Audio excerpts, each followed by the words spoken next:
Hello, my dearest confidants. And yep, if you guys are watching this channel, it doesn't matter the nature of the reason why you're watching it, you're my dearest confidant. And so, it's starting to get colder outside, and I wanted to talk about horse blanketing. And I know there's a lot of controversy out there, and I'm going to tell you the things that I've researched and the things that I've experienced with my own horses and other equines that I've had, and let you make your own decision, right? Because to each his own, and it depends on a lot of different factors. The most important thing that I will say right off the bat is to listen to your horse. Your horse will tell you if they are cold. The second most important thing to remember is that for any animal, it doesn't matter, horse, duck, human, if you are eating, you are expending energy, which makes you warmer. Your metabolism is faster, it heats you up.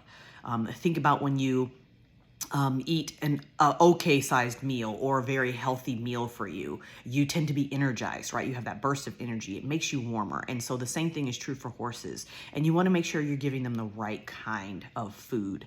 You want to make sure that they have long stemmed forage, whatever that is for them. If you feed alfalfa, feed alfalfa. If you feed coastal, feed coastal. If you feed orchard grass or timothy or whatever it is, feed that. Make sure that they have that available to them at all times.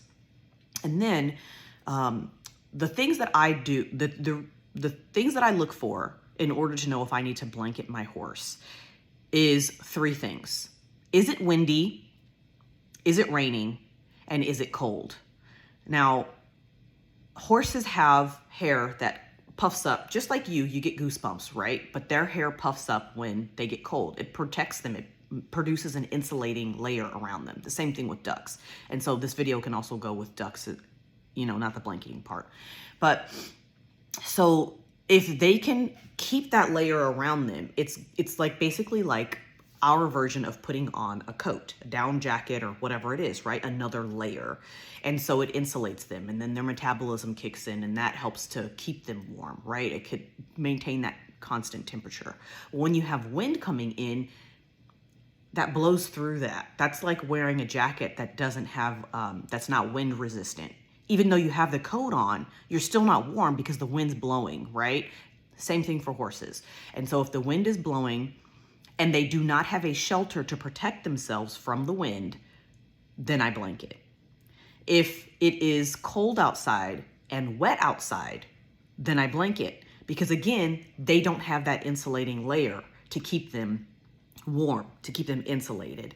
And so, yes, I understand that horses in the wild do not get blanketed ever. However, horses in the wild also know where their shelters are and where they can go to escape the elements. And they also always have access to some type of forage, right? Otherwise they die anyways. And so the ones that live are the ones that seek out shelter when it's raining or when it's windy, and also have access to food. And so if you can keep those things in mind, you'll know when it's time to blanket your horse. Something else that I learned when I had donkeys was, it had rained or whatever, and I didn't have blankets. They had access to shelter, but I didn't have blankets for them, and they had icicles on their coats. And I was so upset because I was like, man, I didn't do the best that I could for them. When they have icicles on the outside of their coat, that means their coat is doing its job. It's keeping the water away from their skin so they can maintain their insulating layer, so that way they are still warm. So, all of those things come together, and yes, so I blanket my horses. I don't use thick blankets though. I have a 600, whatever the term is, turnout coat. And basically it's wind resistant and it is rain resistant. There's hardly any padding in it because I live in Texas. I live in South Texas. So I live in the hill country though, so it does get below freezing here. And so really what I want to do is protect them from the wind and the rain in abundance with the cold. So like of all of those three things, or at least two of those things. So if it's cold and it's wet, or it's cold and it's windy, really cold, then I will blanket. And so keep those things in mind, and you'll know, and if you don't have access to a blanket, make sure they have access to a shelter to protect them from the wind.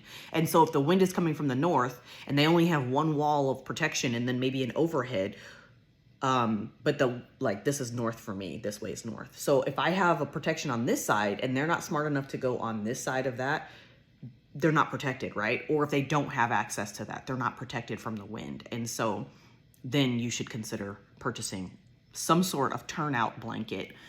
If they're in a stable, you most likely will not have to blanket them unless the temperatures are consistently below freezing and they tend to run out of food in their stable. Those are my 2 cents. That's my thing. And, take it with a grain of salt and do what you will with your horses. But I hope this helps you to understand the importance of blanketing when it's necessary or when you should consider it. And if your horse is shivering, that's its attempt to stay warm. And just like you, it works, but it only works for a little while. Your body gets really exhausted. So if you're going to let them shiver, they need to have a shitload of food. So anyways, I love you guys, and I'll see you next time.